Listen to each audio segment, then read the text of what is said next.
सुधा समाधान।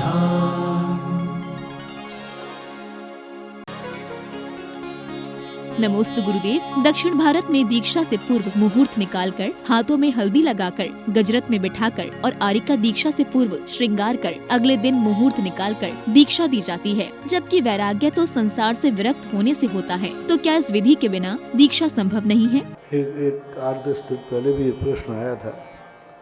मैंने कहा था कि आगम में ऐसा कोई उल्लेख नहीं है कि दीक्षा के पहले मेहंदी लगना चाहिए, उपटन रखना चाहिए, ऐसा कोई भी उल्लेख नहीं, कोई चर्चा भी नहीं, ये होता भी नहीं था पहले। अभी कुछ सालों से चला। हम लोगों की जब दीक्षा हुई उस समय, उस दिन आचार्य श्री ने हम लोगों को स्नान करने के लिए मना कर दिया है। उन्होंने कहा था केशरों की जो राख छपी रहती है इसको भी धोना मत, पहुँच लेना बस। और कुछ भी नहीं, सीधे जाकर के सामायिक से उठे, सीधे स्टेज पे पहुंच गए थे। सही दीक्षाएँ तो वही है। अब आजकल ये चल रहा है, मैंने पहले ही कहा कि मैं निषेध कर नहीं सकता, लेकिन आगम में किसी पन्नों पर ऐसी कोई व्यवस्थाएं, ये सब लिखा नहीं है, कहीं हुआ नहीं है, होता नहीं है। क्यों हो रहा है अब इसके लिए मैं ज़्यादा बोल नहीं सकता, क्योंकि सब चलता आ रहा है, चल रहा है तो ठीक है।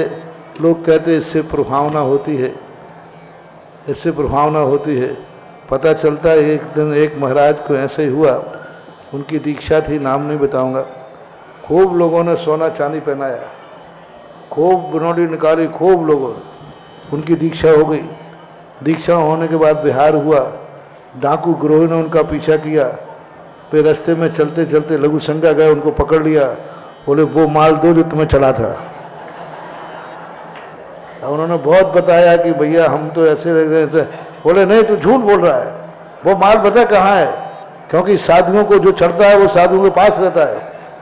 अब वो बचा नहीं पाए, इतना मारा उनको और पीट करके कुएं में पटक दिया। कुएं में पटक गया। संघ वहां पहुंचा तो बोले महाराज फलाने महाराज तो आए ही नहीं। 3 दिन तक ढूंढते रहे और ऐसे कुएं में पटका जिसमें सीढ़ियां नहीं थी। तो कंगनी होती ना, वो कंगनी, उस कंगनी को पकड़ करके 3 दिन रात तक वो महाराज उस कुएं में बैठे रहे। जब लोगों ने, कोई बकरी आदि चढ़ाने वालों ने उस कुएं में झांका तो वो महाराज बाजू बैठे हुए थे, ऐसे पकड़े हुए कंगनी को, उनको निकाला गया। ये हुआ है इसका हस्र। तो कम से कम सावधानी रखना चाहिए। लोग कहते हैं इससे प्रभावना होती है, प्रभावना का माहौल बनता है।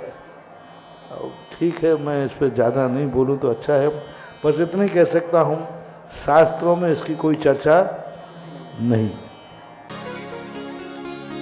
नमोस्तु गुरुदेव। विदेश क्षेत्र के तीर्थंकरों का पहले जन्म होता है, फिर वह तीर्थंकर प्रकृति का बंद करते हैं, तो उनके जन्म के 34 अतिशय कैसे घटित होंगे और सभी अरिहंतों के 46 मूल गुणों का समावेश कैसे घटित होता है?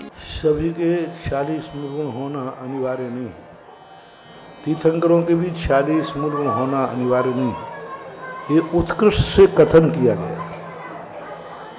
जो दीक्षा लेने के बाद या जन्म के बाद तीर्थंकर प्रकृति का बंद करते हैं, उसी भाव में उनके 2 कल्याण के बाद आ सकती है, तो उनमें जन्म के 10 अतिशय नहीं होंगे, जन्म की स्थितियाँ घटित नहीं होंगी। जन्म से उनको अतुल बल नहीं मिलेगा। जन्म से उनके जो संस्कार होते हैं, जो शक्तियाँ होती हैं, वो उनको नहीं होगा। लेकिन जैसे वो केवल ज्ञान प्राप्त करेंगे तैसे सब कुछ मिल जाएगा। दीक्षा तक कोई बात नहीं। जैसे जन्म के अतिशय में है कि मल मूत्र नहीं होना, लेकिन जिन्होंने तीर्थंकर प्रकृति का बंध नहीं किया है, मुनि बनने के बाद किया है, तो मुनि बनने तक उनका कमंडल होगा, लघु संज्ञा जाएंगे, शौच आदि जाएंगे बराबर से, कोई फर्क नहीं पड़ता। वो 10 अतिशय नहीं होंगे। लेकिन जैसे ही केवल ज्ञान होगा तो केवल ज्ञान के जितने अतिशय हैं, 10 केवल ज्ञान के, 14 देवकृत जो होते हैं, वे सारे अतिशय उनके पास होंगे। 34 के स्थान पर उनके 24 अतिशय होंगे। और 46 होना जरूरी नहीं है। 46 तो अरहंत भगवान के किसी के नहीं होते, क्योंकि 10 अतिशय जो जन्म के निकल गए, बाकी शेष अतिशय बचे हैं, तो वो होते हैं 46 गुण जो हैं। वो कहते ना 40 गुण कैवत के गंभीर, ऐसा एक पूजा में कुछ आया है। ये 40 गुण तो कैवत के हैं, कहने में आते ऐसा। नमोस्तु गुरुदेव, देश भर में खासकर जैन समाज में हम आयुर्वेद चिकित्सा के प्रति कैसे प्रोत्साहित करें? आज जो है आकर्षण का जमाना,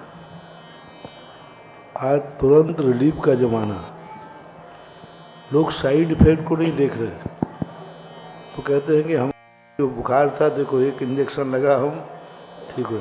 अब वो इंजेक्शन कितनी चीज़ों को डैमेज कर रहा है अंदर जाके, उसकी तरफ नहीं। मैंने अभी विज्ञान के ऊपर बोला था, विज्ञान एक दिन तुम्हें इन आकर्षणों को देकर उस कगार पर खड़े कर देगा जहाँ से तुम लौट नहीं पाओगे, विनाश की कगार पर।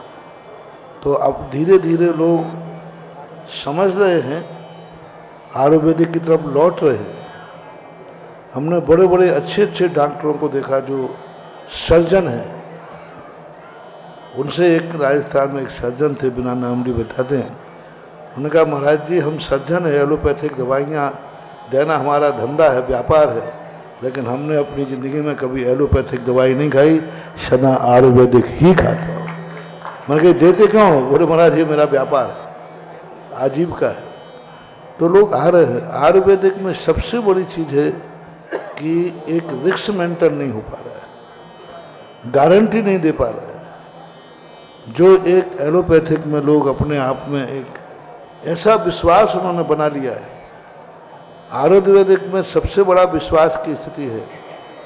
और शोध कम है, उनके शोध है उस पर, वैज्ञानिक लोग लगे हुए हैं और उन्होंने एक इतना बड़ा अपना जाल बिछा रखा है वो, और वो स्थितियाँ हमारे यहाँ नहीं बन पाती हैं। जो आयुर्वेदिक जिस ढंग से पहले चलता था, आज उसका प्रैक्टिकल रूप नहीं हो पा रहा है। आज भाषा नहीं बन पा रही वो, आज की भाषा में हम सामने वाले को समझा नहीं पा रहे। एलोपैथिक वाला समझाता नहीं है, वो कहता क्या तकलीफ, बोले सिर में दर्द, खा रही गोली ना, 10 मिनट बाद बताना। हाँ बिल्कुल ठीक है, बिल्कुल ठीक है, गायब हो गया। ऐसा हम नहीं कर पाते। हम कहते अभी गोली खाना, कल का उपवास करना, कल का उपवास करना, ये चीज़ें नहीं खाना, फिर तीसरे दिन वो कहता तीसरे दिन तक तो। पर वो ये नहीं समझ पा रहा है कि इन्होंने 5 मिनट में दिमाग तो ठीक कर दिया, लेकिन पता नहीं दिमाग की कौन सी नस को डैमेज कर दिया। और आयुर्वेदिक वाले ने भली 3 दिन लिए हैं, लेकिन दिमाग भी ठीक है, सिर भी ठीक करेगा, साथ में दिमाग को ताकत भी देगा। इसलिए आयुर्वेदिक बहुत बड़ी चीज़ है। आज के युग के साथ दौड़ना पड़ेगा, युग के साथ उसका प्रचार होना पड़ेगा। सरकार यदि ये चाहती है तो सरकार को खुद जिस कार्य से डॉक्टरों के पास एलोपैथिक के लोग जाते, सेल्समैन, ऐसे आयुर्वेदिक के लोग भी जाएं और उनको इस तरफ कन्वर्ट करें तो संभव होता है। आज जितने बड़े बड़े मेडिकल खुल रहे हैं, इतने आयुर्वेदिक के विद्यालय नहीं खुल रहे हैं। आज हर साल भारत में 2-5 मेडिकल खुलते हैं, हर साल 10 फार्मेसी तैयार होती है। आज फार्मेसी की पढ़ाई भी जाती है, बायोलॉजी पढ़ाई जाती है, उसमें कहीं आयुर्वेदिक का नाम नहीं है। स्कूलों में इंजीनियर है, बायोलॉजी है, डॉक्टरेट है, पीएमटी है। आज पीएमटीयाँ हैं, कितने लोग कर रहे हैं, लाखों करोड़ों रुपया देकर डोनेशन देकर पढ़ रहे हैं। तो हमें कुछ पैटर्न बदलना पड़ेंगे और थोड़ा ऐसे अनुसंधान करना पड़ेंगे जो हम आयुर्वेदिक के साथ दौड़ लगा करके उनको पीछे कर सकें। नमोस्तु गुरुदेव, देवगढ़ और पचरई में प्रतिमाएं मेरे नजदीक आकर मुझसे बात करने लगी। गुरुदेव ऐसा कैसे हुआ? समाधान करने की कृपा करें। कभी कभी क्या होता है, अंतर्द्वंद होता है। अंतर वेदना में व्यक्ति सो जाता है ना, तो स्वप्न में पता नहीं वो किन किन से बातें कर लेता है और वो व्यक्ति सामने है ही नहीं। स्वप्न में व्यक्ति जिनसे बात कर रहा है वो सामने है ही नहीं। कई बार तो गजब होता है, जिससे वो बातें कर रहा है वो तो मर गया, वो मर चुका है, फिर भी पट्टा रात में स्वप्न में बातें कर रहा है। तो ये क्या होता है कि जब किसी चीज़ को हम आत्मसात कर लेते हैं तो हमें ऐसा लगता है कि वह बोल रहा है, नहीं, हमारे अंदर बैठा हुआ उसके प्रति जो लगाव है, समर्पण है, वेदना है, और वेदना के माध्यम से। हमारे लिए तो जब पहली बार देवगढ़ गया था तो एक एक मूर्ति ने पकड़ करके बैठा रहे, हम बैठो पहले। तो कहीं मूर्ति ने नहीं बैठा रहा था। उस मूर्ति की दशा को देखकर मेरा मन ही खुद कहता था कि इसके सामने थोड़ा बैठो।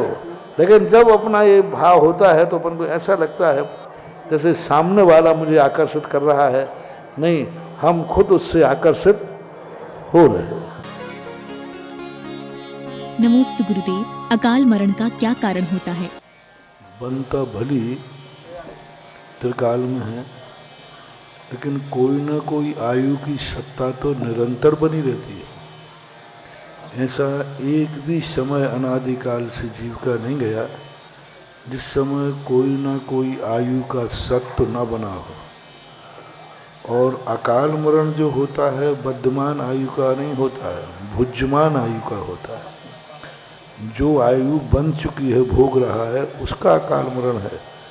बद्धमान आयु का तो अकाल मरण होता ही नहीं, वो तो अगले भोग की बंधी हुई है। ऐसा भी सिद्धांत है कि यदि आगे भोग की आयु का बंध हो गया है तो फिर अकाल मरण नहीं होता है, क्योंकि आयु बंध के समय जो आगे आने वाली आयु की उसकी आबादा काल भुज्यमान आयु बताई है। जब आयु बंद किया उसके बाद जितनी आयु बंधी है वही उसका आबादा काल है। इसलिए पूज्यवर वीर सेन स्वामी महाराज ने लिखा है कि आयु बंद होने के बाद अकाल मरण नहीं होता है। अकाल मरण जो होता है आयु आगे भोग की आयु बंधने के पहले जो भुज्यमान आयु है उसकी उदीर्णा होती है। नमोस्तु गुरुदेव, हम श्री जी की प्रदक्षिणा क्यों करते हैं?